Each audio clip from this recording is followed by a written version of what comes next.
suggested the Xylo eggs. What's that with those are?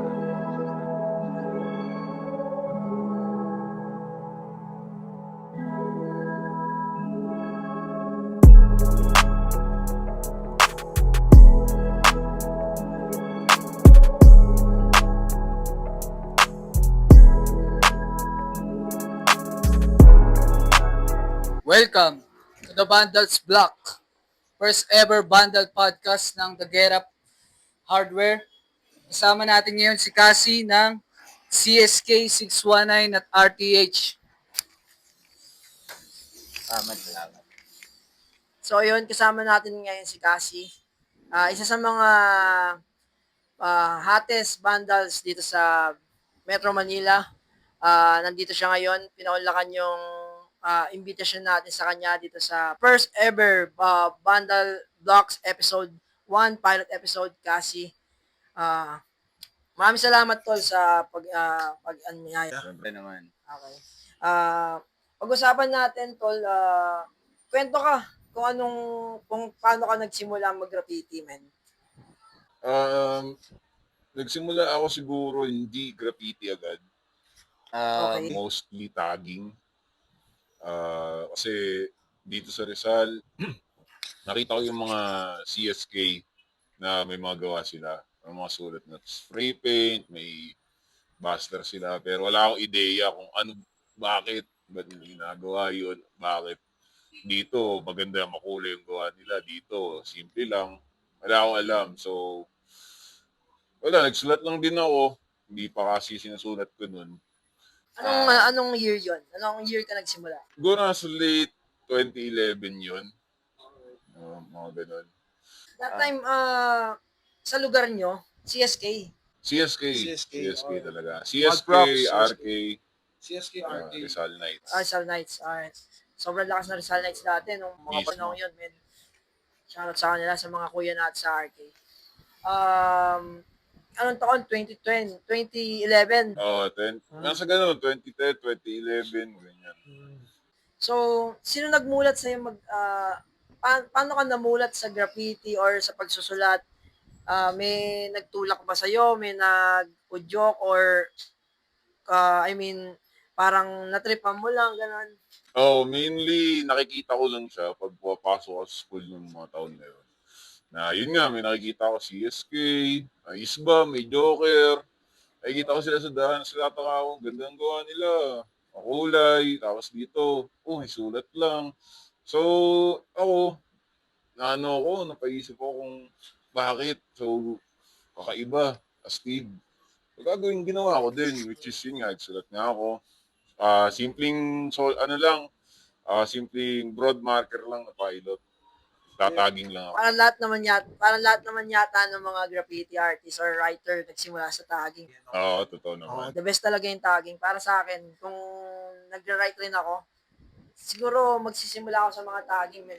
Diba? Yun talaga isa sa main fundamentals. Kumbaga, parang baby steps. Para sa akin, man. Kasi doon ka matututo yung strokes mo. Saka parang yung tagging yung pinakamalakas sa kalsada, man. Totoo. Siya yung pinakamaingay.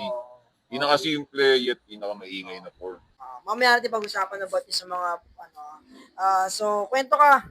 Saan mo nalaman yung graffiti? Kanino mo nalaman yung graffiti? Ayan. Siguro, isa sa main na nagmulat sa akin is, yun nga, di ba, simula ako mag-tagging. Nakilala ko si Oops 420. Yun, sa kanya ko nalaman na bukod sa broad marker, may mas malaking marker, which is yung jumbo pen na pilot. Jumbo pen, man. So, yun, sa kanya ko mas nakita na nag-progress yung alam ko sa graffiti, sa tagging. So, yun. Doon ako simula. Tapos, nag-skate kasi ako eh. So, may nakilala rin ako doon, which is si Moto. Doon ko rin nakilala si Joker. Sila yung nagsabi naman sa akin na, tara, paint tayo, gamit na namin yung spray paint. Alright. So, yun pala, steps. Parang karamihan galing sa skate rin talaga. Medyo related talaga. Related talaga, subculture, basta pure hip-hop. Diba? Mismo. Yung Cassie, bakit Cassie, man? Masishare mo ba sa amin kung bakit, ano ba yung Cassie, may meaning ba yan? Or Ano ba yan? Pangalan ba ng aso niya? Ng butiki niya? Men? Kasi yun nga, di ba, susulat ako, nagtataging ako dati. Nagtingin ako sa internet na may katulad pala kang sinusulat. So, nag-isip ako ng something unique para at least wala akong katulad. So, pagka sinulat ko to sa isang lugar, alam nila na sa ibang lugar, siya din yun kasi wala namang salitang kasi. Okay. So, something unique lang. Wala siyang meaning. Jumbled letters lang siya na feeling ko komportable ako isulat. Parang feeling mo komportable ka doon sa bawat letter. Oo, parang mas madali ko makukuha yung flow. Iba't iba yung mga ano, men. Na parang, iba nga, di ba? Pangalan nila, iba. Parang, yun nga, pangalan ng loved ones nila or something or may meaning, Yeah. abbreviation, something. Tapos, bago maging kasi, ano ba yung sinasabi mo na una mo tag name, ganyan na may katulad sa iyo ba? Madami. Parang tinry ko isulat. Spook. Oo, sinulat ko. Clown. Man. Parang, ang dami. Haba nun para. Oo. Tapos, kwento ka, nung mga time nung nagsusulat ka, onti pa lang yung mga nakikita mo dito sa mostly sa Rizal, di ba? Oo. Sa Rizal. CSK. CSK. Oo, mainly nakikita ko. Tapos nakikita ko rin yung mga DNB. Yun, sila. So, yun lang sila. Marami sila ng taon na yun siguro kasi hindi pa ganun kaputok yung kaya sakop nila yung buong Rizal. Speaking of nung mga taon na yun, men, sabihin, gano'n ka nakatagal mag-graffiti? 2011, no? Oo, sabihan 2011, 2012, ganyan. So, parang, nung nag-start ka ba, may crew ka na? Or, ano? Wala. Matagal akong walang crew. Siguro sa 3 to 4 years ako walang crew. Mainly lang, ang nasasamahan ko si Moto, dahil nag-skate nga ako. Si Nurse, yun din yun. Yun lang dalawa talaga eh. Pero wala akong crew noon. Kumbaga CSK sila, ako sabit lang. Pero okay lang sa akin yun kasi parang wala naman ako alam sa crew. Basta ako, masaya ako sa ginagawa ko. Kaya minsan, matututo ka sa mga kasama mo, di ba? Totoo. Alam mo yan. Kapag pinanood mo silang magtag, makikita mo, ganun pala dapat. So, ngayon, dati parang kasama-kasama mo lang sila, no? Ngayon, CSK ka na, ganyan. So, bukod sa CSK, ano yung mga group mo, men? Kasali din ako sa 619 tsaka RTH. RTH. RTH is LA-based crew yun, di ba? Yes, LA based. Na sinali lang kami ni Borat nung punta siya dito after a year. Shout out to Borat. With Vivid Colors. Thank you. Big shout out mga brother natin dyan. To the brothers in LA, you know. Shout out nga pala kaya big shout out to Tame Men. RIP, long live my brother, you know. So yun, next is so meron kang crew, 3 men. Kung halimbawa ako mag-start ako mag-graffiti men eh. Halimbawa, gaano ka importante yung pagkakaroon ng crew or pagiging solo para sa iyo? Siguro kung magiging solo ka, okay din eh. Kasi walang magsasabi sa'yo kung ano yung dapat gawin. Walang magtuturo, walang gagabay sa'yo. So, ikaw mismo sa sarili mo yung hahanap ng paraan para matuto. Kasi yung crew is, andyan siya para sa akin. Sila yung, halimbawa, mag-repaint kayo, kasi may nakita silang medyo hindi pa ganun kaswabe na galaw, tuturuan ka nila kung paano, ganito dapat. Parang sila yung magiging gabay mo sa journey mo. Pero kung pagiging solo, hindi naman din masama yun eh.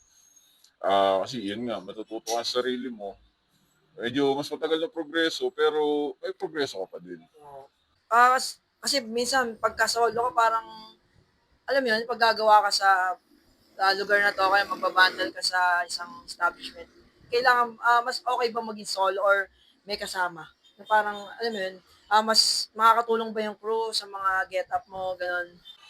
Masabi ko, oo, makakatulong. Kasi syempre, pag yung crew, kilala mo sila personal. So pag sila yung kasama mong gumet up sa isang spot, sa mga illegal shit, Siguro mas palagay loob mo na hindi ka nila iiwan, hindi ka nila i-snitch.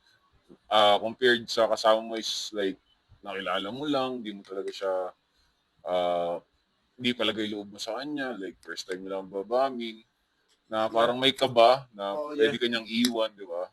Unlike sa crew mo na sasabihan ko may tao, may pulis na paparating, kaya heads up ang kanya eh. Pero shoutout sa mga solo writer na nakakagawa ng ano, di ba? Mismo, mismo. Di ba? Tayo na, lakas ng loob. Props pa rin. Props sa kanila. Kwento mo naman, ano ba yung 619, men? Kasi ang dami kong nakikita ng mga crew, writer na merong mga 619, iba't ibang lugar, parang, kasi di ba, ang parang CSK, pag sinabi CSK, parang puro Rizal, ganyan. As RTH, sa LA, sa Ah. ibang bansa, parang ganun. Yung 619, ano ba yung 619, men? Yung 619, ano lang yan eh, crew yan ng mga vandal, pure vandal, na binuo namin ni Nurse. Naalala ko yun, parang pupunta kami ni Chinatown, magpe-fail yata kami noon. Sa bus, sobrang traffic. Kapag-usapan namin, gawa kaya tayo ng crew na number lang. Oh. Umpisa niyan, dapat dalawa lang kami magra-ride dun sa crew na yun. Parang 619, dalawa lang kami hanggang sa, siyempre mga tropa, nakikita, ba't kayo may 619? So, yun, sumali sila, isali kami dyan. Eh di yun, tinanggap namin, parang hanggang sa lumaking crew na siya, na marami ng miyembro ngayon nasa iba't ibang probinsya ng Pilipinas na puro, mainly bandal ang ginagawa. Bandas lang talaga, Oo. talagang pag may mga gumagawa rin ba ng mga street art, something mural, ganun. Sa 619, wala eh. Parang mostly throw up, tags. Okay. Kasi may mga crew kasi na parang mga um, ano sila eh, mga talagang colorful yung mga gumagawa sila ng mga pieces. Pero nakapag-bombing rin sila. Totoo naman. Or sino yung mga tinitingala mong crew na parang binibigyan mo ng mga respect, ganyan, dahil sa mga ginagawa nilang shit. Actually, maraming crew ngayon na malalakas naman talaga. Pero yung mga nangiging inspirasyon ko sa kanila, bukod sa CSK, syempre, andyan yung LBC. Yeah, LBC. Up talaga sila. Marami pa, sobrang dami. Marami kasing iba-ibang crew, di ba? Yun nga, iba-iba. Yung iba piyesa talaga yung main thing nila. So, props pa rin. Idol ko sila. Idol pa rin lahat. Pero, Iba't iba pa rin talaga. So, Props pa rin talaga sa mga gumagawa ng Peacemen. Kasi, mismo naman. mahirap din yung ginagawa nila. mahirap. Hindi biro yun. Sa tatagal mong gumagawa, isipin mo, maglilinis ka ng gawa, naninipis na linya. Mahirap pa rin ginagawa nila. Ako bilang vandal, kasi tingala ako LBC, bilang sila, dalawang vandals din talaga yung focus nila. LBC. Shoutout sa kanila, men. Shoutout. Isa sa mga ano rin dito sa Pilipinas, heavy hitters. Mga heavy hitters dito sa Metro Manila. Hindi lang sa Metro Manila, meron din sa ibang probinsya. So yun, balik tayo mamaya. Break time muna tayo. Kasama natin si Cassie, first episode. Kasama natin si Gabe. Ako nga pala si Winsong. Tutok lang kayo dito palagi sa The Get Up Hardware, The Vandals Block. Yo, we're back. Partly nga pala, pag-usapan natin ang social media, experiences at buhay-buhay. Makakapag-share ka ba ng experience tungkol sa pag-graffiti na di mo malilimutan?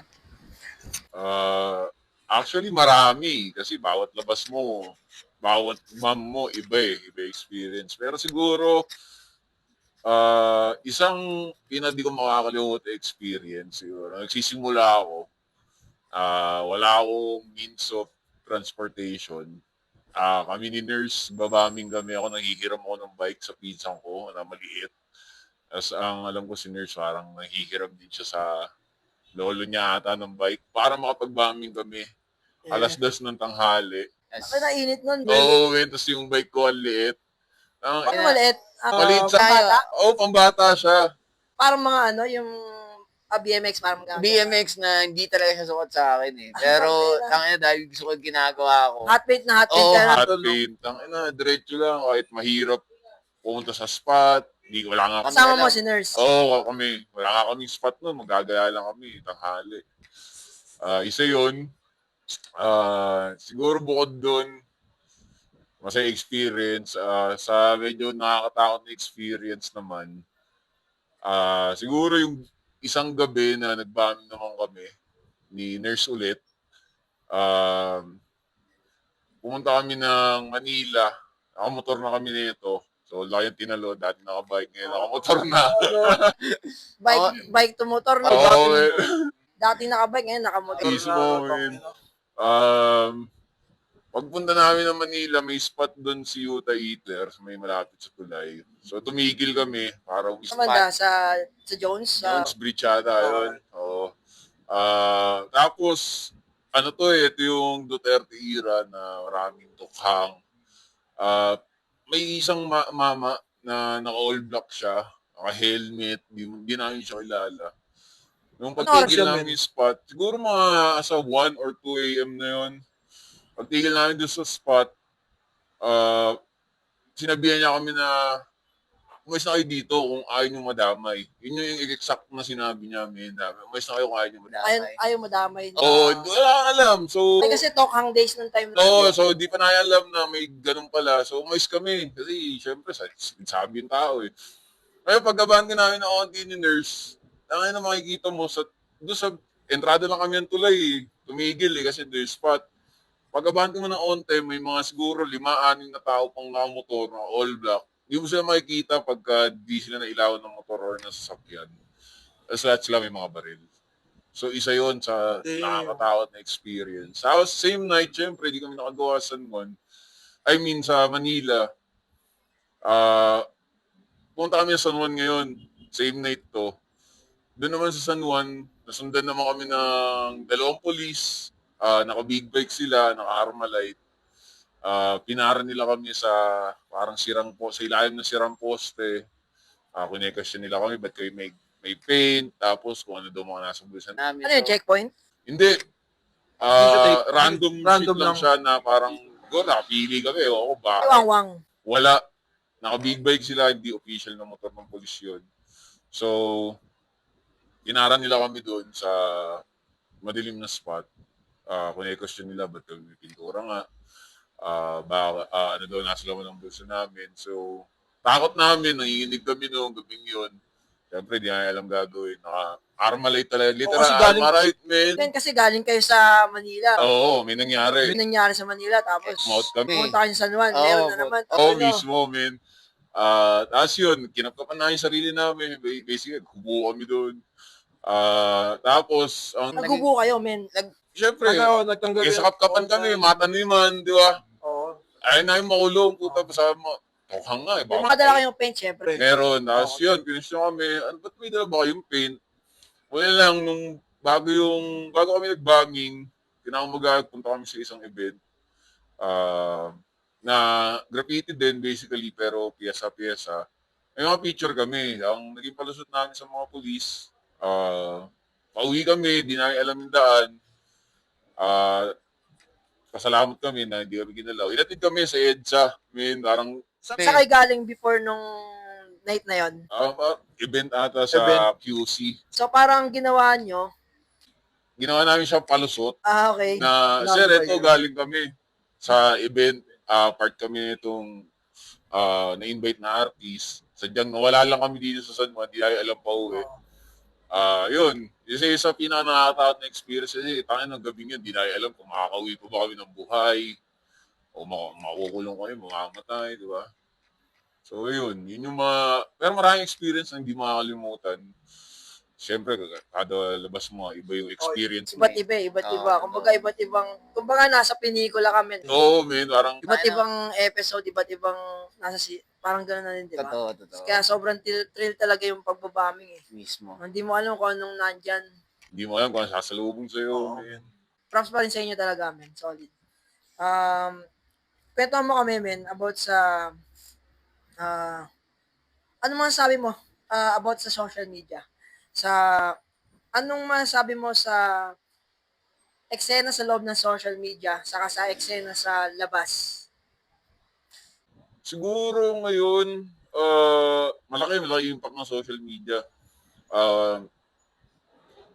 Masasabi ko na ibang-iba sa actual kasi una-una, hindi naman lahat ng tao Di lahat ng artists mahilig mag-social media, di sila nag-upload Okay. features. So, let the streets talk sa kanila. Oo, parang Oo, ganun. parang pag napunta ka dito, hindi makita mo na magawa ko. Mga May iba underground na, shit, man. oo, may iba na lahat ng gawa, pinopost. Siguro nasa preference nila eh. Pero ibang-iba. Saka yung social media laking tulong sa lahat ng mga bago. Kasi di ba katulad nga sabi ko kanina, sa mga tao, nung era ko, mga tao ka sa mga tropa na nag-graffiti ka matututo. Eh ngayon sa social media, parang Instagram, makikita mo na kung paano mag-hand style, paano mag-tamang tag, tamang throw up, tamang fill-in. Kumbaga, lahat ngayon, makikita mo na sa internet eh. Mantalang dati, pagka wala kang nakitang means na ano lang ako kakilala, hindi ako nag-i-improve or hindi ko nga ganda yung gawa ko, may chances na tumigil ka na eh, mag-stop ka na dun eh. Ngayon, Tama, social tama. media, isang search mo lang, men, dami na Saka sagot. marami ngayon sa social media ang mga gumagawa ng film about sa mga bombing videos, Totoo. mga bombing films, mga phishing, habang gumagawa sa mga reels, mga ganyan, mga like sa US, may mga gumagawa, mga, ito lang nakaraan na nakakanood ko lang sa Bazooka Film, sila Camel, di ba? Solid Totoo. men, taka na. Solid. Dito meron din gumagawa sa atin, ilan lang, Mm-mm. mga CSK, mga iba't ibang mga crew sa Metro Manila. Props sa kanila.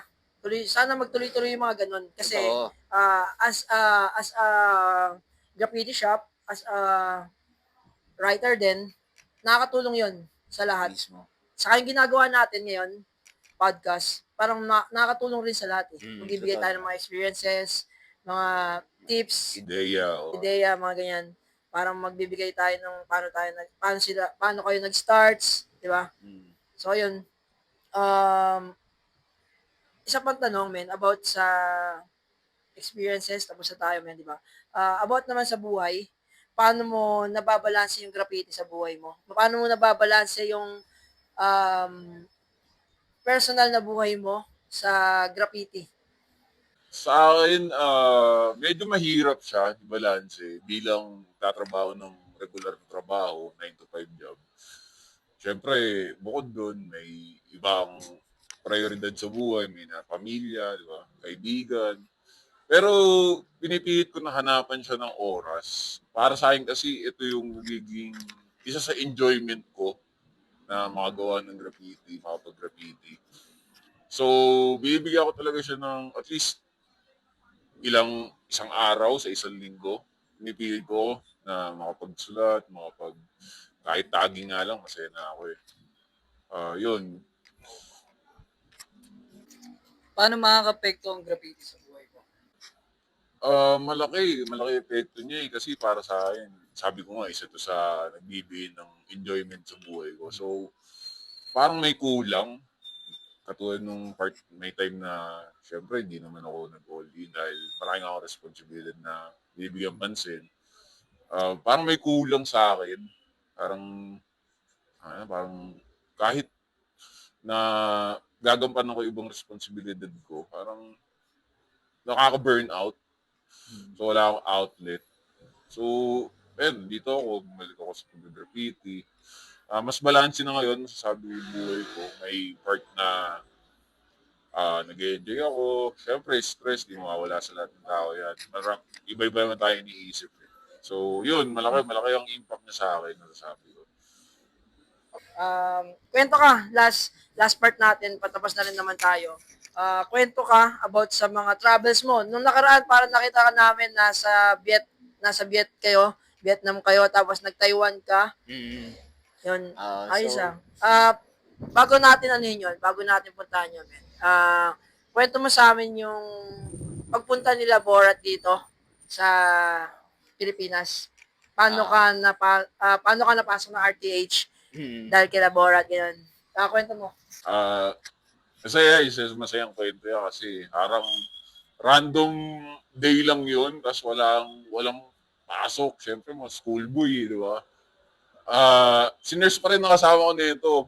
Tanghalin tapat, parang pinuntahan ko siya sa kanila na may nag-message daw sa CSK Instagram, mga panahon na yun, na i-accommodate nga daw itong tao to, which is si Borat nga.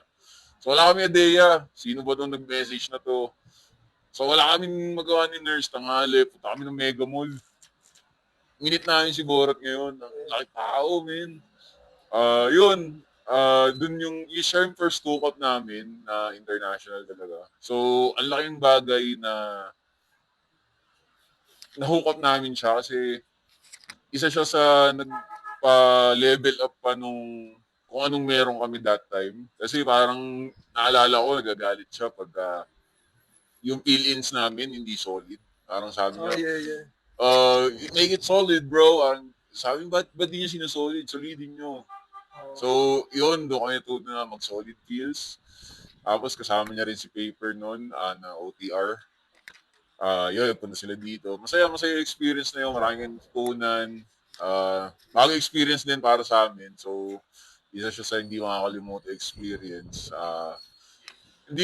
Wala kaming ideya na nakita niya kaming prospect ni nurse na mapibilang sa RTH. Parang after 6 months or 1 year, nag-message lang siya na, bro, you're in RTH now.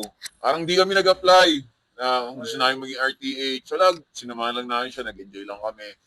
Tapos, nagulat kami na gusto niya pala kami maging RTH, pinasok pala niya kami. So, ayun, si Borat, napakalaking bagay niya, laking tulong na siya yung nagpa-level up ng mga gawaan. Solid kill, malalaking gawa.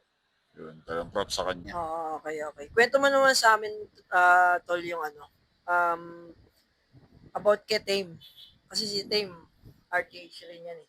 Kumbaga parang tropa ni Borat. Kumbaga parang best friend ni Borat yan, men eh. Kwento mo sa amin yung pagpunta, unang punta niya dito, tapos hanggang sa huli. Yun, shoutout Tame, RIP. Mad love, RIP. bro. King Tame. King Tame, men. Yun, si Tame, nung una, yun, nagpaplano lang siya na pumunta dito. Tapos, gusto niya, yun nga, mamit kami ni nurse. RTH na kayo, no? Oo, Type RTH na nurse. kami nun. Okay. Tapos, yun, gusto niya mamit kami. Gusto niya daw na, ang sabi niya, ang goal niya is, makilala niya lahat ng RTH. Tapos, yun nga, mas parang deep connection sa crew. Okay. Bilang kami ni nurse ay Pilipino, sila sa LA. So, walang may personal na kilala bukod kay Borat. So, bilang best friend niya si Borat, siguro na, na-intriga siya kung ano kami as a person ni nurse. Yun. So, yun, napupunta siya dito. Sinundo ko siya. Usap namin, ID lang. So, tangin namin, nung unang gabi, medyo awkward kasi syempre, tangin na, okay ba to? Pero, tangin na, sobrang bait ni Tame, and isa rin siya sa naging, nag-level up para sa akin. Kasi siya nag-udyok sa akin na lumabas ng bansa. Siya nagbigay ng, sa akin, ng lakas ng loob, men. Kasi parang sabi niya, labas ka ng bansa, gusto mo punta tayo dito, Taiwan. So, yun, parang Taiwan kami, dalawa kami. Yun, laking pasalamat kay Tame, men. Isa siya sa bukod sa nilulook up. Malaking bagay din siya sa sa career, ng graffiti career. Punta tayo sa Taiwan. Kasama mo siya noon, men. Oo. Kasama ko siya. Ayos yun, nakita ko rin yung mga gawa mo doon sa social medias, ganyan. Kamusta yung kung pagpunta niyo doon? Anong makikwento mo? Ganyan. Pagpunta namin doon, siyempre, 3 beses siya dito. So, tangina, sobrang close na namin. Sobrang humble ng tao talaga na yun. Hindi wala akong masabi. Yung pag-alis namin, una ako doon. Minute ko si Zupe. Shoutout Zupe. Pinapunta niya ako sa bahay nila. Inelcome niya ako. Makain kami. Maganda yung scene ng Taiwan. Bukod doon, na-meet ko rin sila Josh, Yang, Zemo, mga basically writers ng Taiwan. Para sa akin, sobrang unforgettable moment din noon. Bukod sa samo si Tame. Kamusta yung paggawa doon? Mahirap? Anong kaibahan ng paggawa dito sa Metro Manila kesa doon sa Taiwan? Paano gumetap doon? Mas madali bang gumetap dito sa Metro Manila or mas madali, mas chill doon sa Taiwan? Siguro one thing na masabi ko, hindi ko siya makukumpara sa Pilipinas bukod sa hindi mo sila maiintindihan since Chinese nga sila. Hindi mo alam yung lugar kasi dito alam mo yung Yeah. Ito, chill na lugar to. Oo, kasi dito kabisado na. Kabisado. Oo, Movie. araw-araw tayong dumadaan dito. Oo. Dito sa ano, ganyan. Doon, anong klaseng lugar ba to? Anong hood tong pinapasok ko? Oo. Safe ba dito? Diba ako? Kasi dayo ka lang eh. Totoo. Tapos, ibang-iba pa yung tsura ko sa kanila.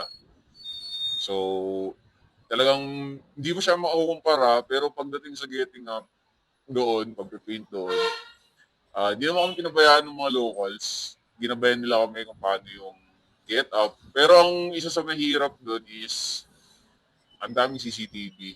Madami si Bawat kanto, men, may CCTV. Ganun din naman dito sa Pilipinas, men. Kaso, yung mga nagbabantay ng CCTV, Tulog. sleeping. Oh. Tulog lang kayo dyan, ha? So yun, isa yung sa pinakamahirap. Maraming CCTV. So, halimbawa na alarma yung spot na ginawan mo, review CCTV, let's say, nag-taxi ka, susundan nila kasi lahat nga ng kanto sa kanila may CCTV. Di ka pwedeng mag-book ng Uber kasi makikita nila yung plaka, tapos kukontakin nila yung Uber. Kung sino yung nag-book. Matatrack ka nila. Kahit yung Airbnb mo, kaya nila i-track doon. Marami akong narinig na kwento kasi mga kwento ko mga REM na nanggaling sila doon prior kami pumunta na yun nga, may mga nasundan daw sa Airbnb. Maraming medyo yun yung part na mahirap sa kanila na maraming CCTV. So, madali ka nila masusundan. Bukod sa hindi mo sila maintindihan kung ano ba yung sinasabi nila sa'yo, tigil mo ba yan or maganda ba yung ginagawa mo. Yeah. So, isa yun sa mahirap. Kaya, siguro, hindi ko siya makukumpara sa paggawa di sa Pilipinas na pag minura ka, alam mo na, ay, galit siguro yun. Oo, Diba? gets. Kasi Yun. doon, ano yung mga ching-chong doon. Mga Chinese. So, tangina, sinigawan ka, di nila alam na parang hello lang pala yung sinigawan sa'yo, di ba? So, So, yun. Ayos din eh, no? Nakapag-travel ka, then nagagawa mo yung hobby mo or yung pagbabandal or pagsulat, di ba? at the same time, syempre, nag-enjoy ka sa pagpipin, nag-enjoy ka sa bagong scenery, bagong lugar, di ba? Yun din. Ito lang, nung nakaraan, kayo nila Gabe, Oo. nasa ano kayo? Vietnam naman. Vietnam kayo. Oo. Kwentuhan nyo kami, men. Kwentuhan nyo kami, men. About sa, sa pupunta nyo sa Vietnam. Kasama nyo si, Dries. Shout out Dries. Shoutout kay Desert. Desert. Desert. Desert. Dries Yeah. is the crew. Shoutout Desert, men. Okay. So, ayun. Yung sa Vietnam naman, di ba si Dries naman kasama natin. So, Sama shoutout. namin si Dries. Shoutout kay Desert. Desert. Maraming salamat sa experience bro. sa Vietnam. so yun. Siguro isa sa unforgettable doon, bukod sa si Gabe, nahirapan siyang magproseso ng passport niya. Ang tagal na niya si Casio. Kasi ano pa lang yan eh. Pagkuha ko agad ng passport ko, lumipad ka agad ako. Papuntang Vietnam. Bukagin Talagang, siya. pagka-release ng passport mo, Pinalipad ako agad sa Oo. Vietnam. 2 weeks niyang inaasikaso yung passport niya. Dahil under 2 weeks. Uy, naantay yun. Mga ganun. Siguro isa sa doon, men, no, yung unforgettable moment natin. Pumasok tayo sa yard. Ayun talaga. Oo, puta. Iba yung experience pag nakatapa ka na sa release o kaya sa tren. Nakapasok ka na. Iba yung kaba. Mismo. Siguro yung kwento doon, men, yung yard kasi na pinasok namin, katabi siya ng community. So, yung mga bahay sa gilid, dalawang gilid. Asa lining na kami, nakapagpili na kami, layo yung pinasok namin. Tapos sa gitna may guardhouse. Pero tulog yung bantay. Oo. So, i-paint kami. Ngayon may tao pala nanonood sa amin, nasa second, third floor siya. daylight yon, men. Hindi, gabi to. Gabi. 1 a.m. 1 a.m. 1 a.m. Singit ko lang, men. Si Gabe, hindi siya writer, hindi siya graffiti artist. Shooter siya, men. Shooter film. siya. Film, cameraman, gumagawa ng mga music videos. Yun, tropa siya, connect siya. Ngayon, may project kasi siya eh. Maglalabas siya ng scene, maglalabas siya ng film, ng movie, or kung may mga kayo, magpapashoot kayo, he's the man. So, Mismo. tuloy mo yun sa Vietnam. Nabalitaan ko rin yun eh. Kinuwento kanya, si Gabe kasi stop ko dito yan sa The Get Up. Kinuwento niya sa akin lahat, sobrang Oo, solid man. ng mga nangyari. Kwento mo, men. So, Vietnam bilang malaki nagmo-motor din.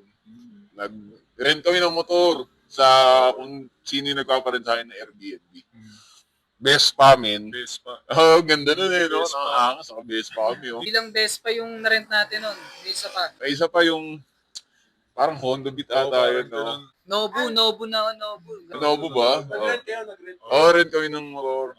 Pero yung Vespa, yun yung nawala. Oh, nawala namin. Nawala na yung susi eh. Paano nawala, men? Paano nawala? Kasi Binayaran nyo yung Vespa. hindi. Ito Kwento nga. mo, men. Nag-film si Gabe, nasa loob kami, nasa train kami mismo. Gagawa kami, may nanonood pala sa amin. Hanggang ang tagal na niya nanonood, men. Siguro hindi siya pagpigil, naglabas siya ng flashlight. Oo, naglabas siya ng flashlight. In-flashlight niya kami galing sa taas. Syempre naning kami, hindi naman namin alam na may tao pala doon. Tumakbo kami palabas ng yard. Imbis tumakbo ni Desert, may tao. Ngayon, naiwan kami ni Gabe. Layo talaga yung tinakbo namin. Tapos nadaan namin yung guard sa gitna, which is pwede namin siya magising. Mahuli kami. Eto, hatakbo kami. Hindi namin napansin, kasi nakikip yung susi eh. Yung camera, nakuha naman, yung mga lata. Yung susi pala, nalaglag niya. Hindi. Oo, nalaglag ko kasi siguro sa adrenaline, yung mga camera, yung mga gears namin, yun na lang yung inimportante ko kasi camera eh. Sinafety, So oh. parang pag may clip doon, parang matitrace nila. So parang ang ginawa ko, yung mga gears talaga yung sinafety ko. Yun, yung takbuhan namin, yun, nalaglag yung susi. Nalaglag yung susi. Ang nakakaling ko ang part doon, paglabas sa akin yung yard, syempre, nauna si Desert, dala siyang lata. Paglabas namin, ang dami ng tao sa labas, sa kanto. Walk out lang kami. Tapos, pagdating nga sa motor, kaya, nasa ni Susi, dali mo, labas tayo kasi naalarma na sila. Wala ni Susi, men. So, takbo kami ulit para book ng Uber. Ayun, tayo na. Takbo kami sa kanto sa, basta malayo sa Oo. yard. Tapos nag-grab kami. Ganun na lang. Oo, men. Kasi, wala eh, ano na kami nun. Takbuhan na talaga. Oo, men, talagang yun. Tapos nung after yung 1 month siguro, yung Airbnb, kasi nagre-review sila dun eh. Nakita namin, 1 month, hindi pa rin doon nakikita yung susi nung, hindi pa rin nakikita yung Vespa. Motor. Oo. Nakikita yung Vespa. So wala sila alam, asan na yung Vespa. So ngayon, nakita na. Wala pa rin, wala. Kaya, men. Wala na yun, naglaho, nakatap-top na yun, men. Patapos na rin naman yung episode natin. Meron ka ba masya-shoutout? Meron ka ba mapopromote? Meron ka ba mapapasalamatan? So, yun. Siyempre, unang-una, shoutout sa The Get Out Yeah. sa pagpapa-unlock sa akin dito. Tapos, shoutout sa lahat ng crewmates ko sa CSK, 619, and RTH, Mudlove, Team, RIP, love you, bro. RIP, bro. Marami, sa lahat, basta sabi ko lang, galingan nyo. Shoutout din pala kay mga sulat sa dingding Yes, sir. for documenting the graffiti in the Philippines. Pwede shoutout din sa kanya kasi mga sulat sa dingding, sino-showcase niya yung graffiti scene, vandal scene, kahit ano sa streets. Walang filter, kahit Oo. ano talaga. Wala. Kasi, Kasi, kumbaga, nakakatulong rin sa eksena, men. Mismo. Tapos, Kumbaga, hindi ka na bibili ng magazine, hindi ka na bibili ng, hindi ka na magbubukas ng anumang website, punta ka lang sa page niya. Ganun. mismo. Okay din. Yun, sa lahat ng tropa, lahat ng sumusuporta, lahat ng graffiti, shoutout sa inyo, men. Keep pushing lang. Yung masasabi ko. Ayun. Thank you. Maraming salamat, men. Salamat talaga. Maraming salamat sa panonood. Sana panoorin niyo next episode. Next episode, kasama natin si Tings ng RPG, 619 and MCD. Salamat nga pala sa Dope Cans, kay Dr. Ink. Dr. Ink, meron siyang mga drip mops, meron siyang mga available dito sa The Get Up. marami tayong mga markers. So, sa Pasko, darating na Pasko, magkakaroon tayo ng holiday promo. Sa bawat paints is 200 pesos na lang. So, popromote din natin yung merch ng CSK. Ano siya, balaklava siya na may print na can't stop. So, yun. Promote natin to. Available to next week dito sa shop, saka sa online. PM nyo lang si Yeko or mag-PM lang kayo sa The Get Up. Ito, bandana dollar. Bandana kay Esco. Available rin to sa The Get Up. Pwede nyo rin siyang i-PM. Radio Eye, thank you sa mga shirt na binibigay sa amin.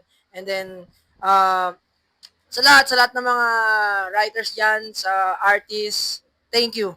Sana sumuporta kayo. Much Ayun nga love. pala, we give it color din. I suggested the Xylo eggs. What's that with those are?